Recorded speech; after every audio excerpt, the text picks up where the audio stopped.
పొలంలో కలుపు మొక్కలను వేరేయమన్నారు కదా, అందుకే కదా వేరేసుకుంటున్నాం. ఎందుకు వేరేయాలా కలుపు మొక్కల్ని? నిజమైన పైరు బలపడటానికి, అందుకే కదా వేరేస్తున్నాం.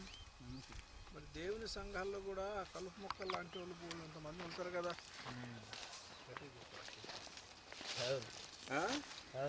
మరి వాటన్నిటిని అట్లనే పెరగనిస్తామనుకో సంఘంలో, అది మిగతా వాళ్ళు గట్టి గింజలు నిజమైన చెట్లు ఎట్టా బలపడతాయి? సరిగ్గా పంట రాదు, రావాల్సినంత పంట రాదు.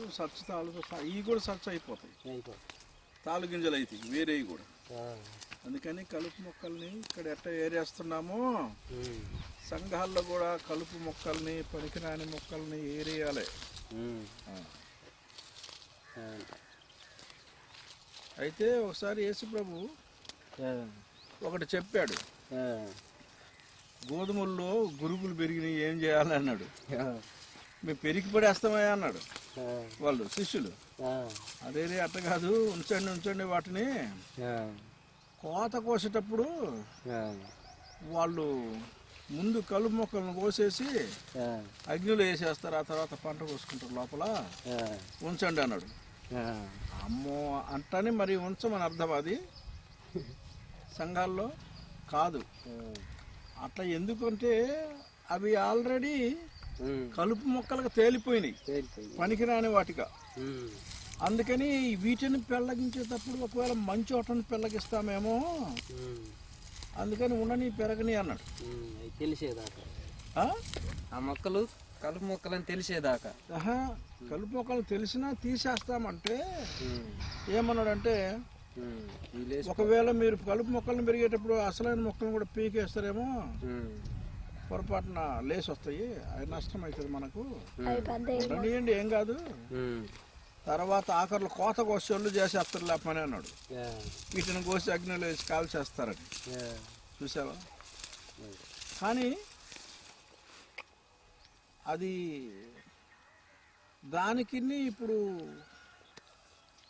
సంఘాల్లో ఒకవేళ ఆఖరు దాకుంటే మారుతాయా అంటే, గురుగులే కదా, గోధుమలు ఎట్ట అవుతాయి? అట్లా కావు. కాబట్టి వాటిని ఎట్టనైనా వాటిని తీసి పక్కన పెడితేనే మంచిది సంఘాలలో. అంటే సంఘము అందరినీ రమ్మని, అందరూ వస్తారు, ప్రార్థనలకు వస్తారు, వాక్యం వింటారు, అన్నిటినకు మనము రానియాల్సిందే. బాగుపడతా వాళ్ళు పడతా ఉంటారు. సంఘము అని అంటే ఒక దేవుని చేత ప్రత్యేకించబడిన ప్రజలు, వీళ్ళ కార్యంలోకి, వీళ్ళ ఆలోచనల్లోకి ఈ గురుగులు లాంటి వాళ్ళని రానికూడదు. కలుపు మొక్కలు వాళ్ళు చెడగొడతారు. ఇప్పుడు అనేక సంఘాలు ఎందుకు చెడిపోయి బాగలే చూడు ఎట్టున్నాయో అని అనుకుంటూ ఉంటామా? ఎందుకు వాళ్ళు ఉండనిస్తున్నారు, వాళ్ళల్లో కలిపి లోపల ఉండనిస్తున్నారు ఇటని గురుగుల్ని, వీళ్ళు చెడగొడుతున్నారు ఇతరుల వాళ్ళని కూడా. అందువల్ల చెడ్డ పేర్లు వస్తున్నాయి. కాబట్టి సంఘ కార్యక్రమంలో, సంఘము విషయముల్లో ఆలోచించడంలో కానీ, గురుగులు లాంటి వాళ్ళను సంఘ పెద్దలుగా పెట్టుకోవటం కానీ అవి చేయకూడదు అన్నమాట. అంతేనా? ఉండని ప్రార్థనలకు వస్తుంటారు, అన్నీ చేస్తుంటారు, కానీ సంఘ పెద్దలుగా పెట్టి ఈ లోకంలో ఇన్ఫ్లుయెన్స్ ఉన్నోడిని, డబ్బు ఉన్నోళ్ళని, మనకు పనికి వస్తాడు రా వీడు ఎవరితో మాట్లాడి, రాజకీయ మూలతో మాట్లాడి అయ్యి ఈ రకంగా ఎప్పుడు పెట్టుకున్నావో వాడంతా లోకాన్ పద్ధతి ప్రకారం ఇంకా మనల్ని నడిపించేస్తాం, తక్కిన వాళ్ళని కూడా. అందుకని సంఘాల్లో చాలా జాగ్రత్తగా ఉండాలి. దేవునికి స్తోత్రం. హల్లెలూయా. అందుకే ఇక్కడ ఈ మన పొలం కాబట్టి దీని ముందే కలుపులు తీసి పెట్టేస్తాం. చూడు ఎంత గడ్డి ఉంది అక్కడ, చూడు అంత గడ్డి ఉంది చూడు. ఆ గడ్డి అంతా ఉంటే ఇప్పుడు అలసందలు, ఇవన్నీ అలసందలు బొబ్బర్లు అంటాం. ఈ బొబ్బర్లన్నీ సరిగ్గా వస్తాయి. సగము ఎరువు నీళ్ళు అంతా అవి పీల్చుకొని అవి ఎక్కువ పెరుగుతున్నాయి పైకి. కాబట్టి వాటిని సంఘంలో ఉండనివ్వకూడదు.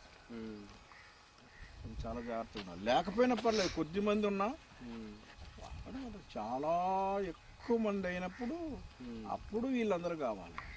సంఘ పెద్దలని వాళ్ళని. ఒక 10 మంది 20 మంది ఉన్న చోట దేవుని సేవకుడే అన్నీ నడిపించుకొని పోతూ ఉంటారు, అది చిన్నది కాబట్టి. ఆ విధంగా దేవుని యొక్క రాజ్యంలో ఒక పవిత్రమైన రాజ్యంగా, పవిత్రమైన సంఘంగా, దేవుని చేత ఏర్పాటు చేయబడినటువంటి సంఘాల ద్వారా తీర్చిదిద్దుకోవాల్సిన అవసరం ఉంది. అప్పుడే వీళ్ళ ద్వారానే దేవుడు గొప్ప కార్యాలు చేస్తాడు, అనేక మంది రక్షణ పొందుతూ ఉంటారు. ఆ విధంగా దేవుడు మనల్ని నడిపిస్తూ ఉంటాడు. ఆ మెలకు ఉండాలి.